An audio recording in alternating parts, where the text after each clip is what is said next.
Welcome to देवभूमि। हरिद्वार विश्व का एकमात्र स्थान है जहां जीवन और मोक्ष के बीच सिर्फ एक नदी जितना अंतर रह जाता है। नदी के किनारे आप भगवान को नहीं खोजते, बल्कि यहाँ खड़े होकर आपको समझ आता है कि जीवन में मांग से ज़्यादा त्याग ज़रूरी होता है। और यही स्नान करके आप अपने जीवन भर का डर, अहंकार और द्वेष इसी नदी में त्याग आते हैं और जीवन की एक नई शुरुआत करते हैं। परंतु सवाल यह है कि आखिर क्यों माना गया है हरिद्वार को मोक्ष का धाम और किस प्रकार गंगा नदी को माना गया है मुक्ति का द्वार। उत्तराखंड में स्थित 4 धामों का द्वार कहे जाने वाले हरिद्वार को इतिहास में मायापुरी के नाम से जाना जाता था। मायापुरी को सप्तपुरी यानी कि 7 पवित्र शहरों में से एक माना गया है। बद्रीनाथ धाम का प्रवेश द्वार होने के कारण कालांतर में यह नगर हरिद्वार नाम से जाना जाने लगा। हरिद्वार का अर्थ होता है हरि का द्वार, अर्थात भगवान विष्णु तक पहुंचाने वाला द्वार। इसीलिए माना जाता है कि इस स्थान पर आकर मनुष्य अपने कर्मों के बोझ से धीरे धीरे मुक्त होने लगता है। लेकिन हरिद्वार की असली शक्ति और इसका अस्तित्व जुड़ा है एक पवित्र नदी से, जिसके बिना हरिद्वार अधूरा है।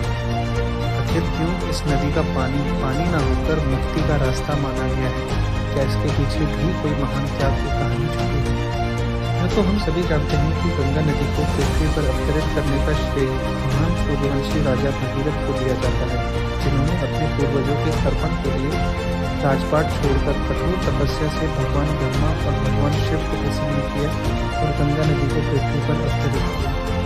क्योंकि गंगा नदी को पृथ्वी पर अवतरित करने का मुख्य उद्देश्य ही राजा भगीरथ के पूर्वज राजा सागर के 60,000 पुत्र, जिन्हें कपिला मुनि ने श्राप से भस्म कर दिया था, उनकी मुक्ति और उद्धार के लिए हुआ था। तभी से माना जाता है कि गंगा नदी में अस्थियां प्रवाहित करने से मनुष्य को मोक्ष की प्राप्ति होती है। पुराणों के अनुसार गंगा नदी में स्नान करने से मनुष्य के अनेक जन्मों के पाप धुल गए। इसीलिए इसे पतित पावनी अर्थात गिरे हुए मन को भी पवित्र करने वाली कहा जाता है। यदि गंगा नदी की वर्तमान भौगोलिक स्थिति को देखें तो इसका उद्गम स्थल टिहरी गढ़वाल जिले में स्थित देवप्रयाग माना जाता है, जहाँ भागीरथी और अलकनंदा नदी के मिलने से प्रवाहित होने वाली नदी को गंगा नदी के नाम से जाना जाता है। हरिद्वार को सिर्फ एक मोक्ष स्थल या तीर्थ स्थल कहना अधूरा सत्य होगा। हालांकि शास्त्रों और पुराणों में हरिद्वार का संबंध मोक्ष से जोड़ा गया है, पर मेरे शब्दों में हरिद्वार हमें मानव जीवन के बारे में भी बहुत कुछ सिखाता है।